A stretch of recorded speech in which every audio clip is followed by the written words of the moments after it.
हर साल विंटर शुरू होते ही इंडिया की पॉलिटिकल कैपिटल दिल्ली ऑलमोस्ट एक टॉक्सिक गैस चैम्बर में बदल जाती है। स्मॉग, लो विजिबिलिटी और पॉल्यूशन लेवल्स अपने डेंजरस पीक पर होते हैं। लेकिन ऐसा क्यों? क्या इसके पीछे सिर्फ स्टबल बर्निंग जिम्मेदार है या फिर और भी कुछ फैक्टर्स है जो इस सिचुएशन को और ज्यादा बिगाड़ देते हैं? आज हम समझेंगे इस हर साल रिपीट होने वाले पॉल्यूशन क्राइसिस के पीछे के रीजंस। चलिए शुरू करते हैं। जैसा कि मैंने बताया, स्टबल बर्निंग दिल्ली के पॉल्यूशन के पीछे का एक मेजर रीजन है। हरियाणा और पंजाब के फार्मर्स अपने खेतों को अगली फसल के लिए तैयार करने के लिए स्टबल्स यानी कि फसल के बाद बचे हुए रेसिड्यू को जलाते हैं। एक एस्टिमेट के मुताबिक हर साल लगभग 35 मिलियन टन्स की क्रॉप्स को इन स्टेट्स में जलाया जाता है। इस प्रोसेस से निकलने वाले पॉल्यूटेंट्स जैसे कि मीथेन, कार्बन मोनोऑक्साइड और वोलेटाइल ऑर्गेनिक कंपाउंड्स हवा में मिक्स हो जाते हैं और फिर नॉर्थ वेस्ट इंडिया से आने वाली विंड्स के थ्रू दिल्ली तक पहुंचते हैं।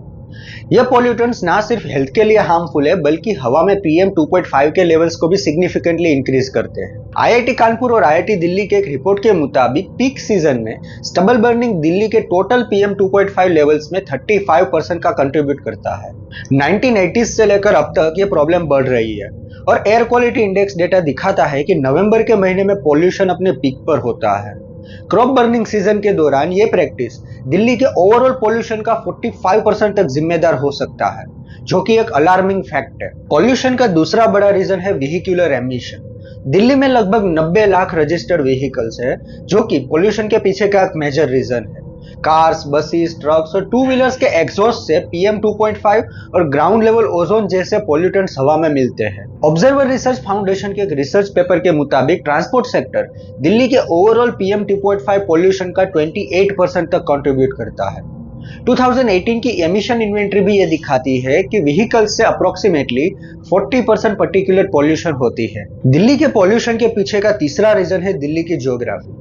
विंटर में टेम्परेचर इन्वर्जन की वजह से पॉल्यूटेंट्स और डस्ट पार्टिकल्स हवा में अटक जाते हैं और फिर ये स्मॉग बनाते हैं। टेम्परेचर इन्वर्जन तब होता है जब हवा का टेम्परेचर ऊंचाई के साथ साथ डिक्रीज होने की बजाय इंक्रीज होता है। इससे ठंडी हवा का एक लेयर बनता है जो कि गर्म हवा के लेयर के नीचे होता है और फिर ये ठंडी हवा का लेयर पॉल्यूटेंट्स को जमीन के पास ट्रैप करता है। इससे पॉल्यूटेंट्स लोअर एटमॉस्फेयर में इकट्ठा होकर स्मोक का एक थिक लेयर बना लेते हैं, जो पॉल्यूटेंट्स को ऊपर जाने से या डिस्पर्स होने से रोकता है। इस वजह से सरफेस के पास पॉल्यूशन काफी ज्यादा बढ़ जाता है। ऊपर से दिल्ली के आसपास कोई समंदर भी ना होने की वजह से दिल्ली को सी ब्रीज का एडवांटेज भी नहीं मिलता, जो इन सस्पेंडेड पॉल्यूटेंट्स को डिस्पर्स कर सके। इसके अलावा मॉनसून के खत्म होने के बाद भारत के नॉर्थ वेस्ट साइड से हवाएं आनी शुरू होती है। नेशनल फिजिकल लेबोरेटरी की एक रिसर्च के मुताबिक विंटर्स में 72% विंड नॉर्थ वेस्टर्न साइड से आती है, जो कि हरियाणा और पंजाब में स्टबल बर्निंग के स्मोक और डस्ट पार्टिकल्स को दिल्ली तक ले आती है। इन तीन बड़े रीजंस के अलावा भी कुछ और छोटे रीजंस हैं जो दिल्ली में पॉल्यूशन की प्रॉब्लम को बढ़ाते हैं, जैसे कि construction activities and open waste burning. Delhi NCR में लार्ज स्केल कंस्ट्रक्शन की वजह से हवा में डस्ट और पॉल्यूटेंट पार्टिकल्स भी बढ़ते हैं। साथ ही दिल्ली में जो लैंडफिल साइट्स है वेस्ट डंप करने के लिए, उन साइट्स पर वेस्ट जलाने से भी पॉल्यूशन लेवल काफी ज्यादा बढ़ता है। तो ये है कुछ रीजंस जो दिल्ली की हवा को हर साल इतना टॉक्सिक बना देते हैं, स्पेशली विंटर्स में। लेकिन सवाल ये उठता है कि इस प्रॉब्लम का सॉल्यूशन क्या है। हर साल जब विंटर्स में ये इश्यू होता है तो चारों ओर हो हल्ला होता है, लेकिन अपार्ट फ्रॉम विंटर पूरे साल में इसके बारे में कोई बात नहीं करता है।